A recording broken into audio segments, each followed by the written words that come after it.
one story that has always been dear to me is that of Governor Greg Abbott. What an amazing testimony of perseverance. Not only does he advocate for life, which I love, but he fought for the 10 Commandments at the Texas State Capitol grounds and consistently fights for the Second Amendment.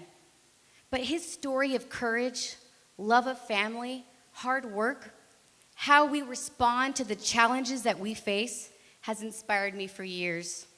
So with that, please join me in welcoming our governor of the great state of Texas, Greg Abbott.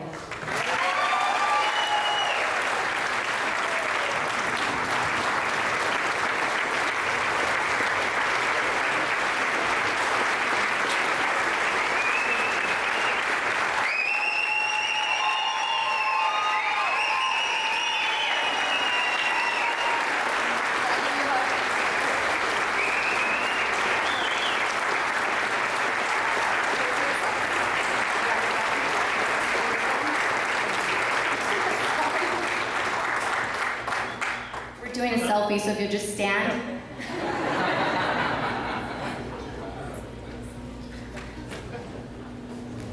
Okay, yes, sir. Okay. Okay. Smile, everybody.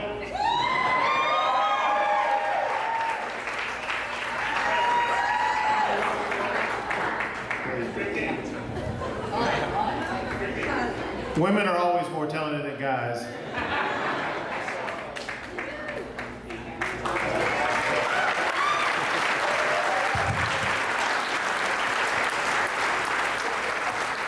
Isn't she special? Give it up for Adrian.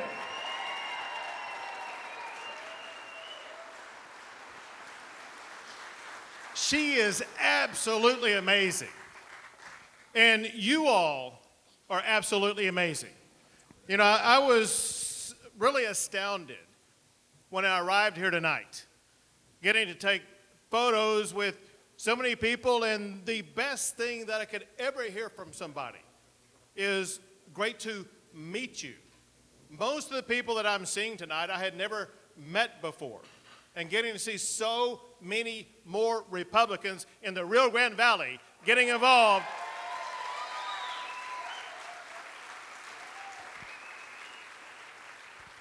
I want to tell you a couple of things. One, I have been to over 1,000 Lincoln Day dinners in my lifetime. I have never been as impressed as I am with this Hidalgo County Lincoln Day dinner. It is fabulous. I've never been on a stage with so many accomplished, articulate Latinas as I have been tonight with this group of ladies and Adrian. This is amazing. If I were the Democrats, I would be very afraid right now, because there is a storm coming, a storm that is going to win Hidalgo County and the Rio Grande Valley.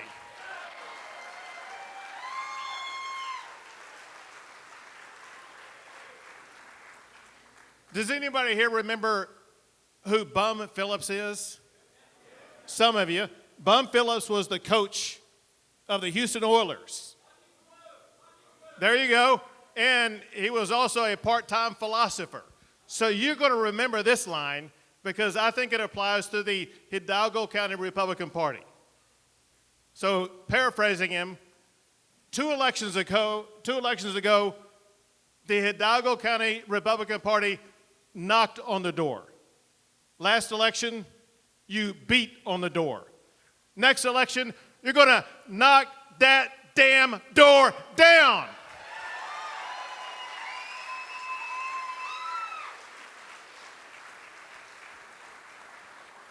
I wanted to be here in person tonight for one primary reason. I want to say thank you to the Hidalgo County Republican Party for what you all did this past election. It's amazing to see the results of this election, but also amazing to see what people were talking about after the election was over. Remember, after the election, obviously there were the consequences of the election. But if you look at the national stories that were being told, it was about what you all did. I I'm going to pull it out. This is just one of so many stories. I picked the Washington Post.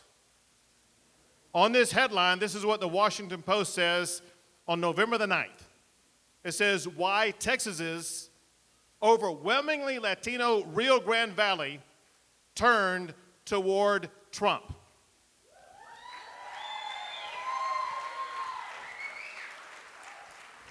In it, it says Republicans ran up their numbers in the overwhelmingly Hispanic, reliably Democratic counties along the border. The shift extended through the more than 1,200-mile border from Brownsville and McAllen to the sparse ranchland near Laredo and the high plains of El Paso. McAllen and Hidalgo County are in the middle of the epicenter that's going to be the earthquake that will shake and reshape politics in the Lone Star State.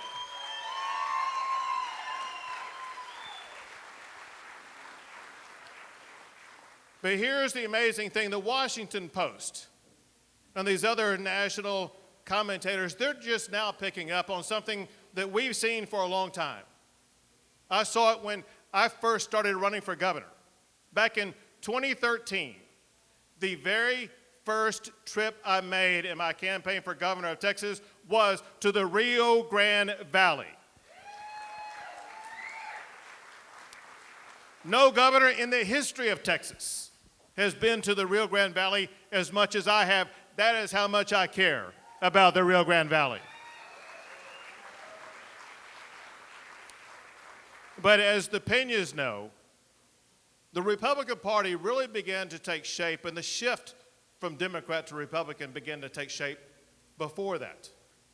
It first began, as far as I could tell, with the Peñas, because obviously Representative Peña was a Democrat, and his daughter Adrienne, who is now the chair of the Republican Party here, she grew up the daughter of a Democrat elected official. And of course, everybody knows the history where Aaron changed and became a Republican. I'm sure there were a multitude of reasons for that. But one is this, and that is the Democrat Party that Aaron may have been a part of more than a decade ago, it no longer exists. At that time, they called themselves Democrats, and then they called themselves liberals, and then it became progressives.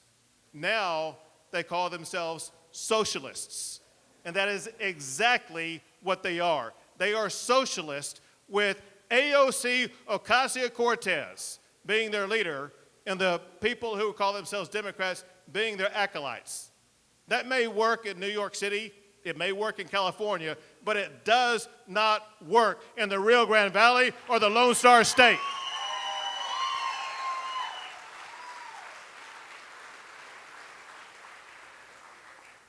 And definitely their socialist programs are not for Texas. Let me tell you something the Democrats will not tell you. These Democrats like AOC who go around preaching all this socialism and trying to hand out everything to everybody else, it's been capitalism. Capitalism in the United States that has elevated more people out of poverty than all of the socialist programs put together, and we are not going to allow the socialists to destroy the fruits of capitalism now.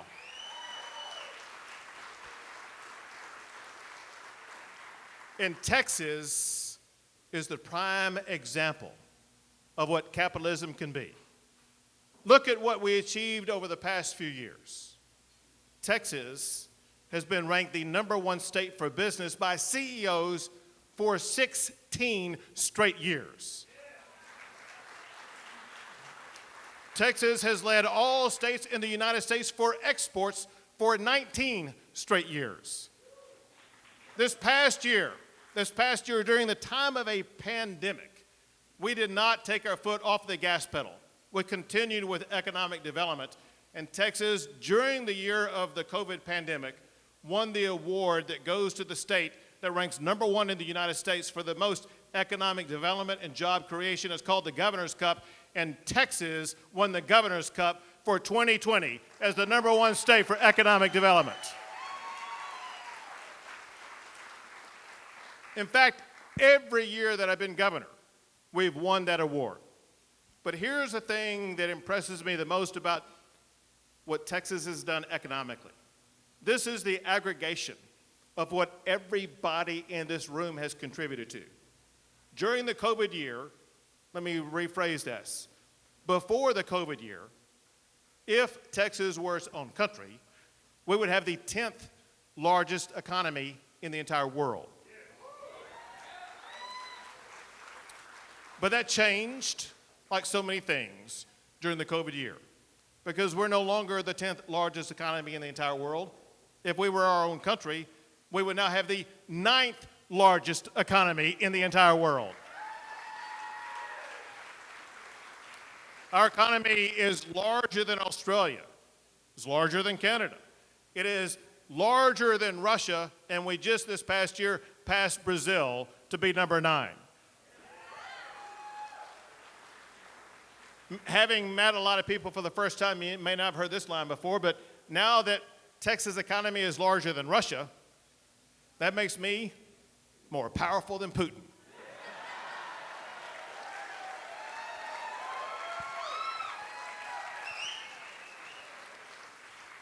Speaking of powerful, you have some incredibly powerful guests and speakers who will join you tonight. One is none other than your land commissioner, George P. Bush, right here.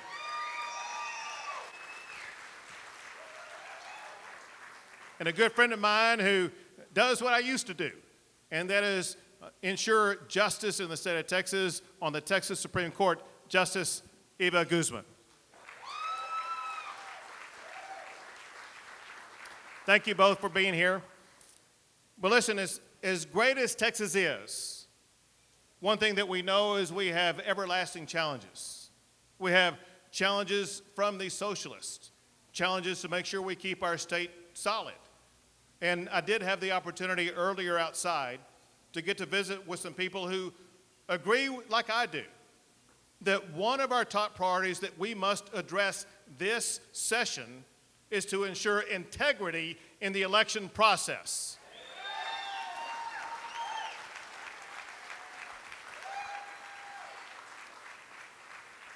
It stuns me that some Democrats insist that there's no voter fraud taking place. And what's amazing about it is it was Democrats with LBJ that mastered voter fraud in Duval County in the state of Texas back when he ran for the United States Senate. And I will tell you this, when I was the Attorney General of Texas, I prosecuted voter fraud across the entire state. Voter fraud is real, it must be stopped, and we're going to pass laws to ensure there is integrity and trust and confidence in the election process, and we will prevent cheating and illegal voting at the ballot box in the state of Texas.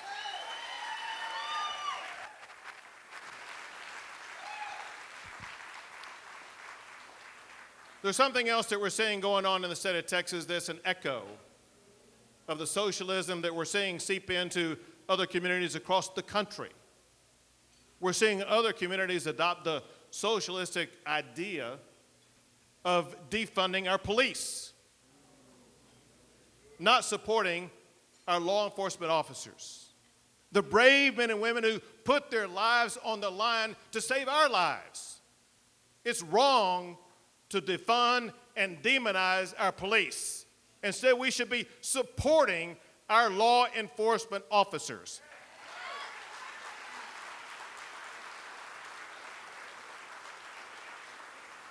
That's why I have insisted on legislation on my desk for me to sign, supporting our law enforcement officers and defunding any city in Texas that defunds our police.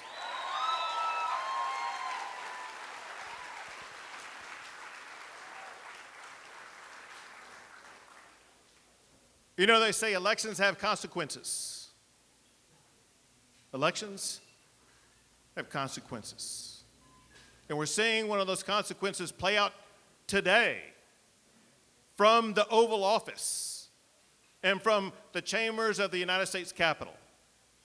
You may remember during the course of the campaign for the presidency, all of the Democrat candidates for president echoed exactly what Beto said, and that is, hell yes, they're going to come and get your guns. We have news for Beto. Hell no, Beto. Hell no, Beto. Hell no, Beto.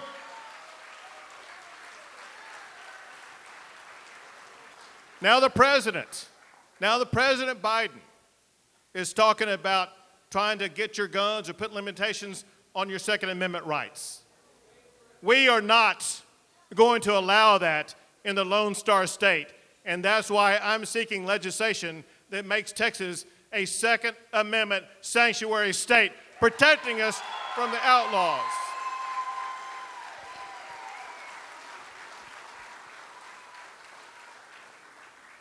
And speaking about protecting us from some of the outlandish ideas coming from Washington, D.C., that includes protecting Texas from the liberal agenda of the Green New Deal. Let's go back to this presidential election. There are two primary reasons why the Rio Grande Valley and the Hispanic community in the Rio Grande Valley supported Trump so strongly. One was because of the jobs, the high-paying jobs that are associated with the energy sector. Those who are involved in developing our oil and gas, our natural resources, those natural resources that make the United States of America energy independent. And we're not going to turn back. We're not going to lose our independence. We're not going to give up on fossil fuels. We're going to keep those high-paying, energy-based jobs in the Lone Star State.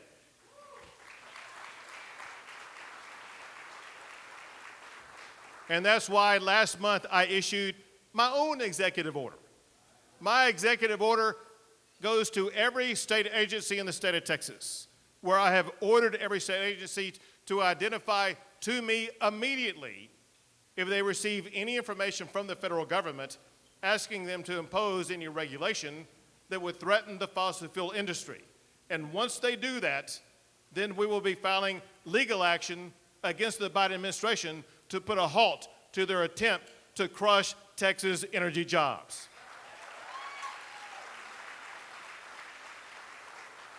And if you have any doubt about our capacity to do so, go back to what Adrienne said earlier when she talked about what I had done.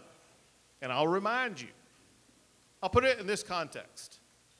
One thing we all like to have in life, if we can do it, we like to be able to say that we have achieved something that nobody else will ever be able to achieve, a record that nobody else will ever be able to surpass. And I happen to hold one of those.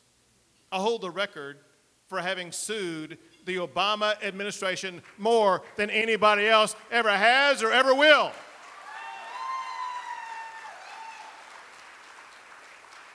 And about half of those lawsuits were suing the Obama administration for their attempt to interfere with the oil and gas sector in Texas. And we're just going to dust off those lawsuits and rename it from Obama to Biden. We are not going to allow the Biden administration to crush energy jobs in Texas.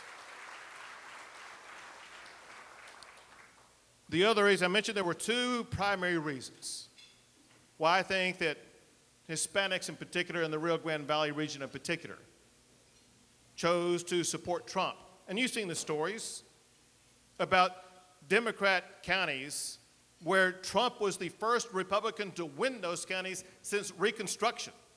Other counties where it was closer than it's ever been before. And the reason for it, in addition to the energy sector jobs, is this fundamental principle that Trump stood for. Trump cared as much, if not more, about the people who live and work on the border as he did about the people coming across the border.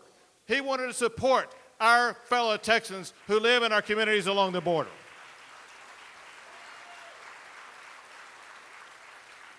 And we're seeing the results again of elections because you remember during the course of the election, all of the presidential candidates said they were for these open border policies. Anybody could come across the border. And when they come across the border, they should be getting free health care. Let me tell you something. If we're going to hand out free health care to anybody, It should be the men and women who've worn the uniform of the United States military, who fought for our freedoms, who made America great in the first place.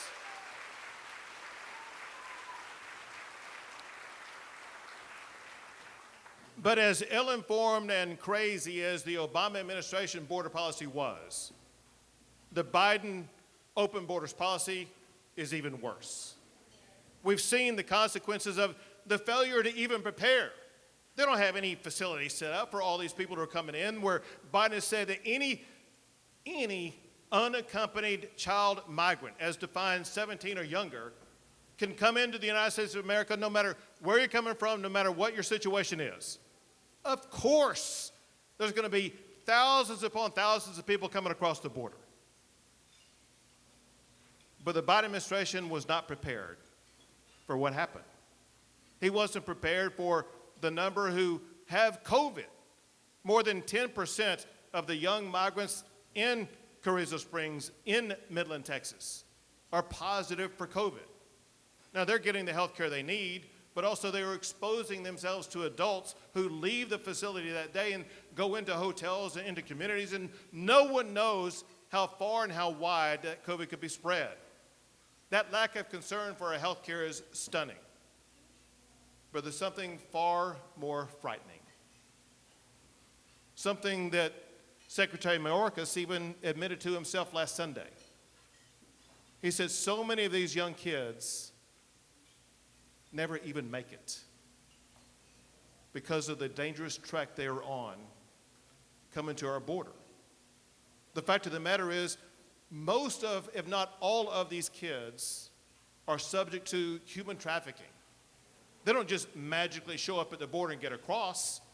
They get there because of cartels and gangs and human traffickers who bring them across.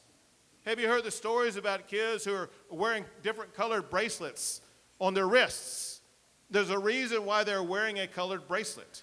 That's because the trafficker on the Mexico side is in communication with the trafficker on the Texas side, and the trafficker on the Texas side will communicate back that, yes, the person with the right color band has reached here, knowing that they didn't get their money. That's one of the reasons why I have deployed to the Texas border 1,000 Texas Department of Public Safety officers and 1,000 National Guard to fill the gap that the Border Patrol cannot fill.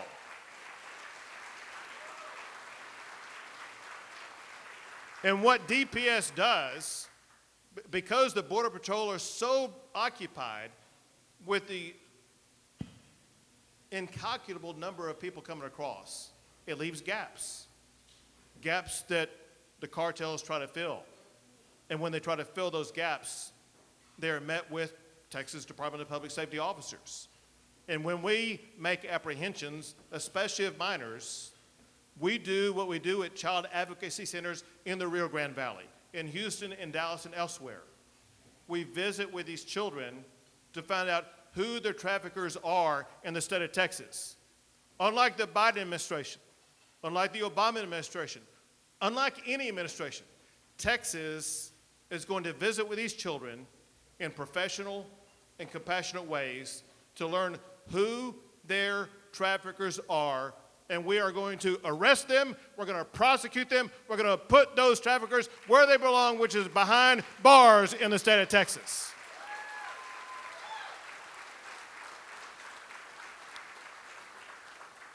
And we are not going to accept Biden's open border policies. We're not going to accept his Green New Deal policies. We're not going to accept his attempt to take our guns. Texas is fighting back, and Hidalgo County is going to help lead the way in that fight.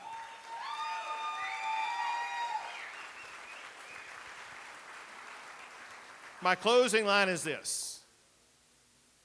I am incredibly inspired having been here tonight, getting to see the way that Hidalgo County is transformed, seeing the values that you're embracing, seeing the vision that you have for the future, not just of the Rio Grande Valley, but for the state of Texas and for the United States of America.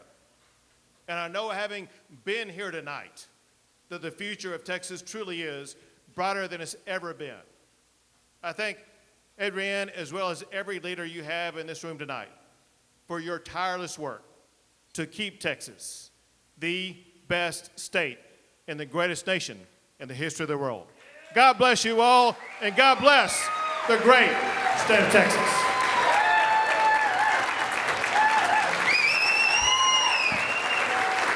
Thank you all.